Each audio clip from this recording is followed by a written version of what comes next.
quarto bimestre, quinta aula.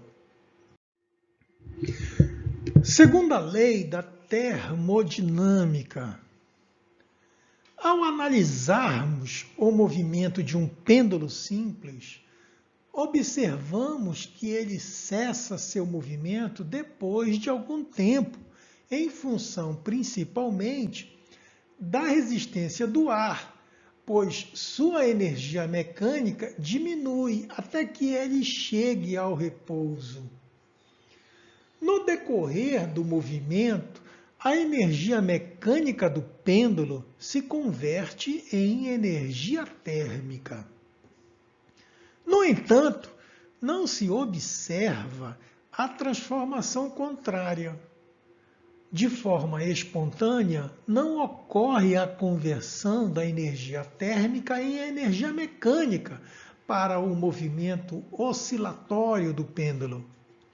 Isto quer dizer que, se aquecermos o ambiente, o pêndulo não começará a oscilar.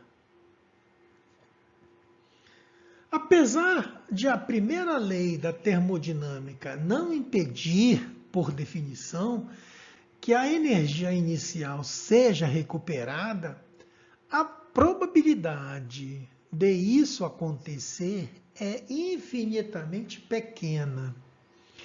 Se o calor pudesse ser recuperado integralmente, o pêndulo poderia voltar a oscilar.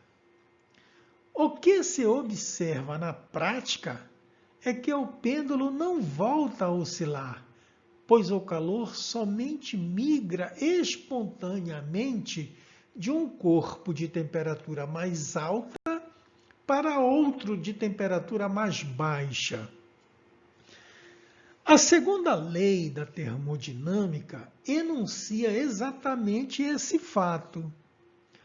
O calor não migra espontaneamente de um corpo de temperatura mais baixa para outro de temperatura mais alta. Assim, a segunda lei da termodinâmica afirma a impossibilidade de se converter integralmente calor em outra modalidade de energia. Por isso, dizemos que o calor se constitui em uma forma degradada, perdida, de energia.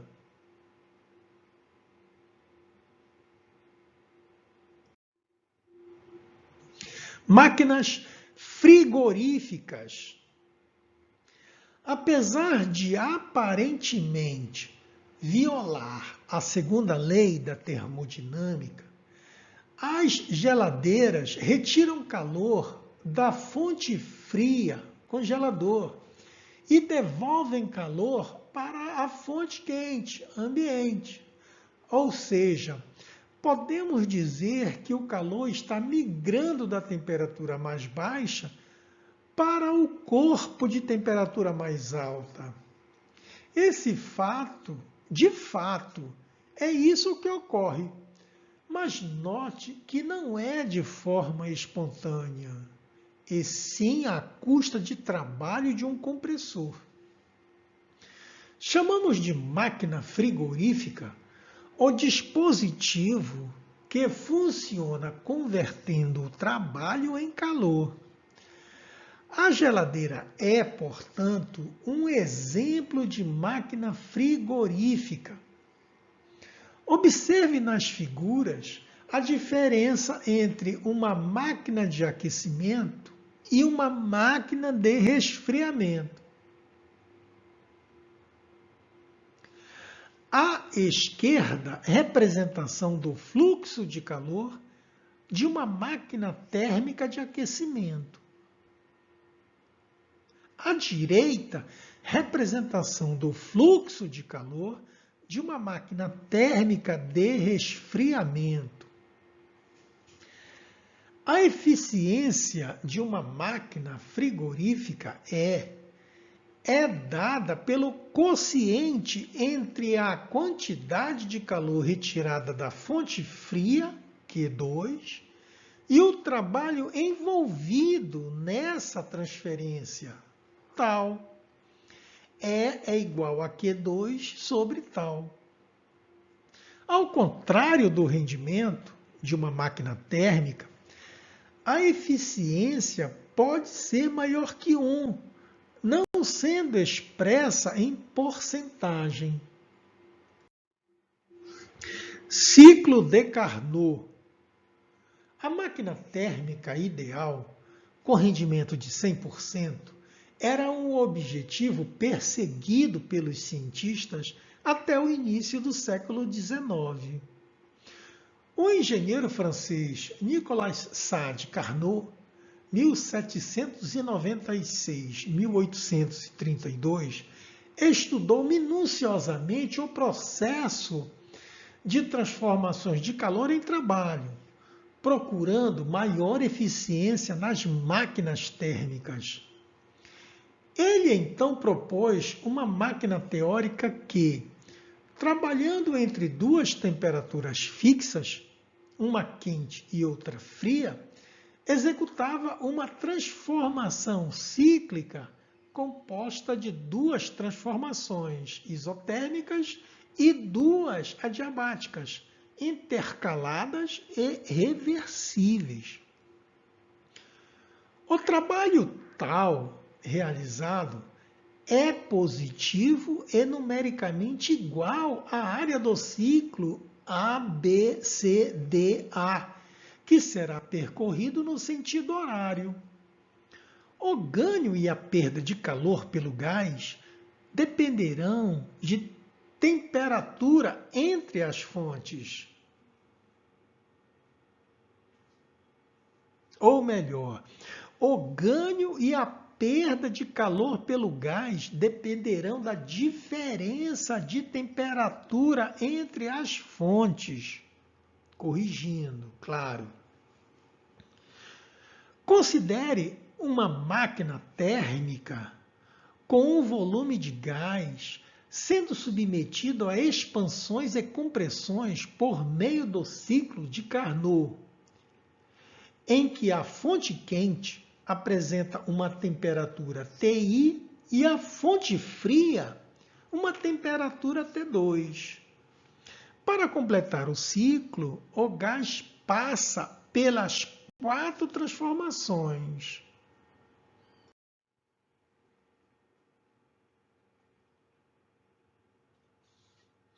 Da esquerda para a direita, expansão isotérmica, AB.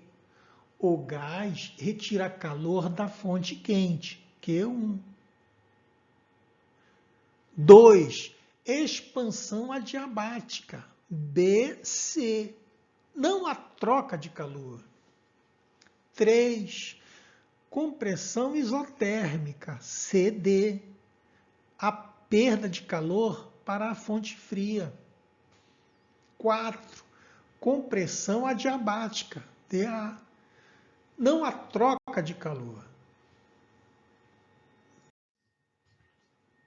Carnot demonstrou teoricamente que nesse ciclo as quantidades de calor trocadas com as fontes quente e fria são diretamente proporcionais às respectivas temperaturas absolutas das fontes. Q2 sobre Q1 é igual a T2 sobre T1. Como o rendimento de uma máquina térmica é expresso pela razão entre os calores trocados, temos que o rendimento de uma máquina térmica que realiza o ciclo de Carnot é N igual a 1 menos Q2 sobre Q1. Ou N é igual a 1 menos T2 sobre T1. No ciclo de Carnot, o rendimento é função exclusiva das temperaturas absolutas das fontes, quente e fria, independentemente do fluido operante. Se estipularmos para a fonte fria a temperatura de 0 Kelvin, zero absoluto, teremos rendimento de 100%. N igual a 1, o que não é possível na prática. Noções de entropia. Se analisarmos os processos naturais, veremos que eles ocorrem no sentido de haver a passagem espontânea de um estado ordenado para um estado mais desordenado das moléculas. Esse conceito pode ser entendido como parte integrante da segunda lei e um dos mais importantes da termodinâmica. No século XIX, o físico alemão Rudolf Clausius, 1822-1888, definiu a grandeza denominada entropia para a melhor compreensão da ocorrência dos fenômenos naturais. O conceito de entropia, em geral, é associado ao grau de desordem de um sistema, que pode ser relacionado com a organização espacial e energética das partículas que o compõem. Assim, quanto maior a entropia, maior tem de ser a desordem do sistema e menor a ordem, organização dele. Uma das aplicações da segunda lei da termodinâmica é que, para um sistema termodinâmico isolado que evolui espontaneamente, a entropia total se mantém constante ou aumenta com o tempo, nunca diminui. Uma consequência disso é que o calor não pode passar naturalmente de um corpo frio a um corpo quente, como anunciado antes. Outra interpretação da segunda lei, com base na entropia, é que esta mede a energia degradada ou perdida em uma transformação. Isto é, a parte da energia que não pode ser transformada em trabalho. Podemos dizer que a evolução de um sistema está diretamente relacionada com o aumento de sua desordem e, consequentemente, com a diminuição de sua energia utilizável. Observe estes eventos. Se um copo de vidro se quebra ao cair no chão, os cacos de vidro não tornarão a compor um copo espontaneamente. Se deixarmos rolar uma esfera de um ponto mais alto para um ponto mais baixo, ela não voltará ao ponto mais alto naturalmente. Se em um ambiente houver uma porção de bolas brancas na parte de baixo e vermelhas na parte de cima, ao agitarmos o recipiente a ponto de misturá-las, dificilmente conseguiremos ter de volta as duas cores separadas naturalmente. No universo, há uma tendência natural de transformação de todas as formas de energia, mecânica, química, elétrica, etc., consideradas formas organizadas em forma de agitação das partículas, calor, ou forma desorganizada. Essa transformação acontece integralmente e a probabilidade de o processo inverso ocorrer é quase nula, pois a transformação de calor em outra forma de energia é sempre incompleta. Portanto, a segunda lei da termodinâmica se caracteriza pelo princípio da degradação da energia. Pense além. Na natureza, é possível ocorrer qualquer tipo de transformação espontaneamente? Vamos considerar um ambiente com vácuo e um pêndulo oscilando de uma posição 1 até a posição 2, no mesmo nível. Nesse exemplo, suponha que inexiste o atrito do pêndulo com o seu suporte. Abandonado na posição 1, se não considerarmos o atrito, ele irá até a posição 2 e voltará, continuando a oscilar eternamente. Filmando essa situação e mostrando-a de trás para a frente, não veremos diferença, pois o corpo retorna à posição inicial, ocupando as mesmas posições intermediárias, mas em sentido contrário. Ao final, tanto o corpo como o ambiente retornam às mesmas condições do início, caracterizando dessa forma o que chamamos de um processo reversível. Agora vamos imaginar o filme de uma pessoa que joga uma pedra numa piscina. Ao passarmos o filme ao contrário, veremos que a pedra volta para a mão da pessoa como se as moléculas de água cedessem espontaneamente energia à pedra para que ela saísse do fundo da piscina e voltasse para a mão da pessoa. Dado que esse processo não acontece, nós o chamamos de processo irreversível. De fato, a reversibilidade ou não dos processos naturais diz respeito à segunda lei da termodinâmica.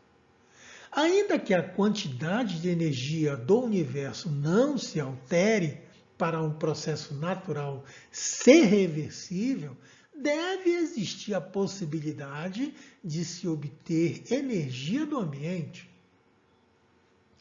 A segunda lei da termodinâmica afirma que há uma tendência de essa energia disponível para a execução de um trabalho sempre diminuir com a evolução de um sistema fechado.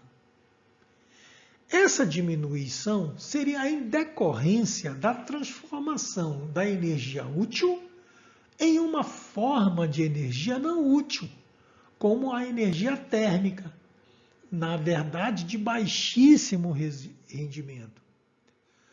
Visto que essa energia diz respeito à agitação das partículas que compõem o sistema, seria altamente improvável que todas elas, espontaneamente, devolvessem sua energia para o sistema. Assim, podemos considerar a energia térmica, oriunda do atrito nas situações ao lado, como uma forma de energia difícil de ser recuperada, que denominamos energia degradada.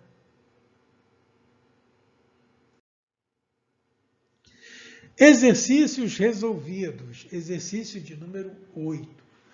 Uma máquina térmica trabalha entre duas fontes com temperaturas de 27 graus Celsius e 127 graus Celsius, segundo o ciclo de Carnot, retirando em cada ciclo 800 joules da fonte quente. Calcule. Item A, o rendimento da máquina térmica. Vamos resolver o item A. N é igual a 1 menos T2 sobre T1. T1 é igual a 127 graus Celsius. Em Kelvin é 400 Kelvin. T2 é igual a 27 graus Celsius, que correspondem a 300 Kelvin. N é igual a 1 menos 300 sobre 400. Fazendo essa conta matemática, N, o rendimento, é igual a 25%. Item B. Calcule o trabalho realizado. Vamos determinar o trabalho realizado. N é igual a tal sobre Q1. N é igual a 0,25, que é igual ao trabalho tal sobre Q1, que é 800. Fazendo essa conta matemática, encontramos o trabalho realizado. É igual a 200 joules. Item C. Calcule o calor rejeitado para a fonte fria. Vamos resolver o item C. Q1 é igual a tal mais Q2. Q1 é 800, que é igual ao tal, o trabalho, que é 200, mais Q2. Fazendo essa conta matemática, Q1 é igual a 600 joules, que é o calor rejeitado para a fonte fria. Exercício de número 9. Um inventor deseja construir uma máquina térmica com rendimento igual a 80% do rendimento da máquina de Carnot. Para isso, ele constrói uma máquina que trabalha com as temperaturas de 10 graus Celsius e 400 graus Celsius para as fontes fria e quente, respectivamente. Sabendo que o calor recebido pela máquina é de 5 vezes 10 a quinta joules, e que o trabalho útil é de 2,5 vezes 10 a quinta joules durante um período, determine se o inventor conseguirá construir uma máquina que opere nas fontes de calor citadas e que possua 80% de rendimento. Justifique sua resposta. Resolução. O rendimento da máquina do inventor é dado por N é igual a tal sobre Q1. O N real é igual a 2,5 vezes 10 a quinta sobre 5 vezes 10 a quinta. Fazendo essa operação matemática, encontramos o rendimento real da máquina, que é igual a 50%.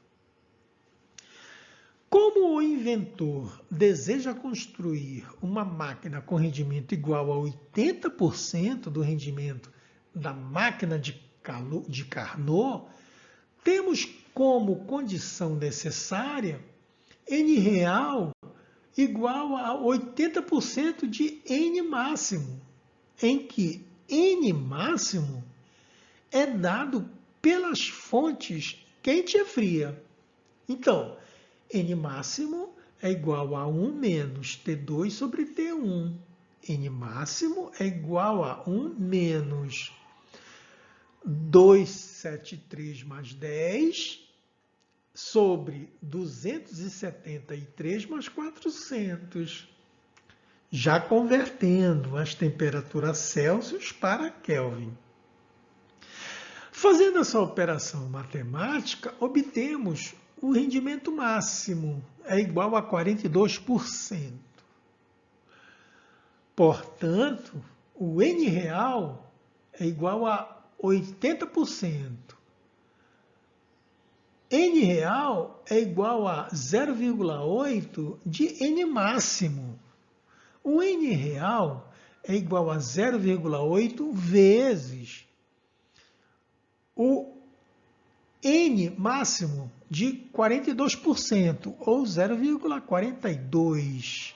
Fazendo essa multiplicação, o rendimento real da máquina é igual a 0,33. Assim, não é possível que o inventor construa essa máquina com as fontes fria e quente citadas, pois o valor obtido para rendimento da máquina é diferente do real.